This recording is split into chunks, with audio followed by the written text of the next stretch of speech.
नमस्कार दोस्तों कैसे हैं आप। आशा करता हूं सब ठीक होंगे, सब बढ़िया होंगे। दोस्तों शेयर बाज़ार वाले आपके चैनल का नाम सब्सक्राइब नहीं किया है तो कर लीजिएगा, साथ में बेल आइकॉन को ज़रूर प्रेस करिएगा ताकि आने वाले वीडियो की नोटिफिकेशन आपको बराबर समय पर सुचारू रूप से मिल सके। आज का जो स्टॉक है ल्यूपिन। अब चर्चा करते हैं स्टॉक के बारे में, चार्ट को एनालिसिस करेंगे तो वीडियो में अंत तक बने रहिएगा और करिए वीडियो को लाइक। चलो करते हैं शुरुआत। देखो यहाँ पर अगर हम चार्ट को देखें तो ल्यूपिन ने 2 जून 2021 को हाई बनाया था 1267 रुपये। ठीक है, आज जो इसका भाव दिख रहा है 679.85, मतलब आप मान के चलो मोटा मोटा 50%। ठीक है, पहली चीज़ तो ये हो गई। अब हम इस चार्ट को कर लेते हैं थोड़ा सा बड़ा, ताकि जो है हमारा एनालिसिस और स्पष्ट हो जाए और सही हो जाए। देखो यहाँ पर क्या है, अगर आप देखोगे तो यहाँ से शुरुआत हुई इस स्टॉक के चलने की। कब से? ये लो लगा था 25 मई 2022 को, जो था 583, और उसके बाद अगले दिन से मतलब 26 मई से ये स्टॉक लगा ऊपर चलने।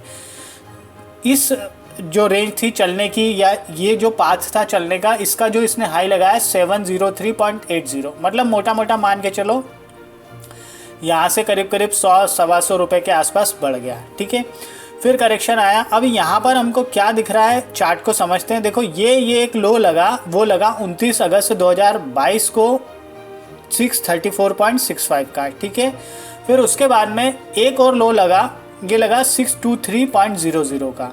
ठीक है, अब ये हमको जो देख के ऐसा लग रहा है कि यार ये जो है डबल बॉटम वाला जो कुछ पैटर्न सा फॉर्मेशन दिख रहा है इस स्टॉक में पहली बार। ठीक है, दूसरी बात हमने क्या किया है कि ये वाला जो हायर पॉइंट था 24 अगस्त 2022 का 703.80 का, और एक ये हायर पॉइंट था 21 सितंबर 2022 का, हायर पॉइंट था 681.90। इन दोनों पॉइंट की मदद से हमने ये ट्रेंड लाइन की है तैयार, और इसको हमने शिफ्ट किया नीचे इस वाले पॉइंट पर जिसकी हमने अभी चर्चा की। ठीक है, यहाँ पर ये वाली जो लाइन देखोगे, स्काई ब्लू वाली लाइन जो देखोगे आप, ये जो हमने ये पॉइंट था 19 सितंबर 2022 का लोअर पॉइंट था 623, और एक ये पॉइंट था 637.50 जो कि था 26 सितंबर 2022 का। इन दोनों पॉइंट की मदद से हमने ये वाली ट्रेंड लाइन तैयार की है। ठीक है, अब हमको क्या होता हुआ दिख रहा है, अब हमको देखो हमने क्या किया है कि ये वाली जो ट्रेंड लाइन थी हमको साफ साफ इस ट्रेंड लाइन का ब्रेकआउट होता हुआ दिख रहा है। कब?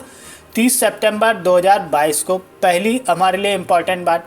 दूसरी इम्पॉर्टेंट बात कि हमने ये वाला पॉइंट और ये वाले पॉइंट की मदद से ट्रेंड लाइन तैयार की है, लेकिन हमने ये देखा कि यार इस ट्रेंड लाइन को सपोर्ट लेकर ये स्टॉक ने ऊपर चला गया 29 सितंबर 2022 को, मतलब इस स्टॉक में स्ट्रेंथ है और जो एनालिसिस हम कर रहे हैं वो है ठीक। ठीक है, अब और चीज़ देखने की इसमें, यहाँ पर आप देखोगे तो अगर ये मूविंग एवरेज देखोगे तो 33 हल मूविंग एवरेज और 55 हल मूविंग एवरेज का क्रॉसओवर होने वाला है, अपने आप में वो इम्पॉर्टेंट। 110 हल मूविंग एवरेज के ऊपर ये स्टॉक ट्रेड कर रहा है, बंद और हुआ है, क्लोजिंग दी है, अपने आप में वो इम्पॉर्टेंट। 30 सितंबर 2022 को इसका जो वॉल्यूम का जो पार्टिसिपेशन था वो अच्छा था, वो अपने आप में इम्पॉर्टेंट। यहाँ पे अगर आप देखोगे तो MACD का बुलिश क्रॉसओवर हुआ है, वो अपने आप में इम्पॉर्टेंट। RSI को देखोगे तो RSI 56.64 का रेंज है, अपने आप में वो इम्पॉर्टेंट, बहुत ही कंफर्ट रेंज है, वो अपने आप में इम्पॉर्टेंट। फिर इसमें आप यहाँ पर ये देखोगे कि 4 अगस्त 2022 को अच्छी बड़ी कैंडल बनी है, 5.15% का जंप है 4 अगस्त 2022 को, वॉल्यूम अच्छे वॉल्यूम के साथ में। और उसके बाद से आप देखोगे कि स्टॉक में जो है स्ट्रेंथ जो है नज़र आ रही है। आप इतने पोर्शन को अगर आप रीड करोगे, पढ़ोगे, देखोगे तो यहाँ पर आपको साफ साफ समझ में आ जाएगा कि बुलिश कैंडल्स बनती जा रही है, ग्रीनिश कैंडल्स बनती जा रही है, ग्रीनिश बड़ी कैंडल बनती जा रही है, और वॉल्यूम का पार्टिसिपेशन भी ठीक ठाक है। तो इस दृष्टि से यहाँ पर ध्यान देना है, विचार करना है। ठीक है, अब हम चलते हैं इसके वीकली चार्ट को चर्चा करेंगे। तो वीकली चार्ट को अगर हम देखें तो वीकली चार्ट अगर हम देखें यहाँ पर, तो हमने जिस स्ट्रेंथ की बात की, हम जो रेंज का बात कर रहे थे कि यार ये स्टॉक एक सीधी रेंज में चला और यहाँ तक इसने हाई बनाया, यहाँ तक। ठीक है ना, फिर थोड़ा सा करेक्शन आया, लेकिन वीकली चार्ट इसमें और ज़्यादा स्ट्रांगनेस दिखा रहा है। मतलब आप देखोगे तो ये वॉल्यूम के बार को अगर आप देखोगे तो काफ़ी स्पष्ट नज़र आ जाएंगे आपको, ग्रीनिश और बड़े बार। ठीक है, RSI का जो रेंज है बहुत ही कंफर्ट है 48.36, मतलब ये मान के चलो इस स्टॉक में बहुत अच्छी स्ट्रेंथ हमको देखने को मिलने वाली है।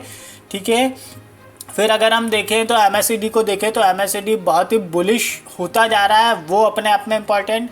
अगर हम वीकली चार्ट को देखें तो वीकली चार्ट पर क्या है कि 55 हल मूविंग एवरेज, 33 हल मूविंग एवरेज, 110 हल मूविंग एवरेज के ऊपर ये स्टॉक अच्छी तरह से सस्टेन कर रहा है, टिका हुआ है, जो कि स्ट्रेंथ को शो कर रहा है। आप कर्व का जो फॉर्मेशन देखोगे तो वो कर्व का जो फॉर्मेशन है वो भी अच्छा खासा बन रहा है, दिख रहा है। तो उस दृष्टि से भी यहाँ पर जो है ध्यान देना चाहिए, विचार करना चाहिए। हमने फार्मा जो इंडेक्स की चर्चा हमने पिछले वाले वीडियो में की थी, तो उसको आप इंडेक्स के एनालिसिस को देख लीजिएगा तो थोड़ा सा आपको और जानकारी मिल जाएगी। चलो देखो दोस्तों, किसी भी तरह से कोई भी खरीदारी की राय नहीं दे रहा हूँ। यदि आपको इन्वेस्टमेंट करना है, ट्रेडिंग करना है, निवेश करना है तो आपको अपने फाइनेंशियल एडवाइजर से लेनी है सलाह मशवरा, उसके बाद में निर्णय लेना है, या फिर स्वविवेक के साथ में आप जो करना चाहे वो कर सकते हैं। फिलहाल स्टॉप लॉस की बात करी जाए तो देखो, स्टॉप लॉस अगर कायदे का जो स्टॉप लॉस है जो 623 रुपये के आसपास का बनता है, फिर भी अगर कुछ और छोटा देखते हैं तो वो 635 638 रुपये के आसपास का जो है स्टॉप लॉस लेकर चल सकते हैं। 704 रुपये का पहला टारगेट इसमें हमको जल्दी देखने को मिलेगा। दूसरा जो टारगेट है हमको यहाँ पर देखने को मिलेगा वो कि 722 रुपये के आसपास का होना चाहिए। ठीक है, फिर तीसरे टारगेट की बात करें तो तीसरा टारगेट 795 के आसपास आ रहा है, मतलब मोटा मोटा मान के चलिए कि यहाँ से 100 रुपये के ऊपर, तो कि जो कि बहुत अच्छा है इतने रेंज के स्टॉक के लिए। तो इस दृष्टि से आपको ध्यान देना है, विचार करना है। फिर कह रहा हूँ किसी तरह से कोई खरीदारी की राय नहीं है, जो भी सारा टारगेट और स्टॉप लॉस वो सब अपने फाइनेंशियल एडवाइज़र से सलाह मशवरा कर लेना, उसके बाद में निर्णय लेना, या फिर स्वविवेक के साथ में जो करना चाहे वो कर सकते हो। चलो वीडियो को विराम देते हैं, मिलते हैं नेक्स्ट वीडियो में। तब तक के लिए थैंक यू, धन्यवाद, खुश रहिए, जय माता दी।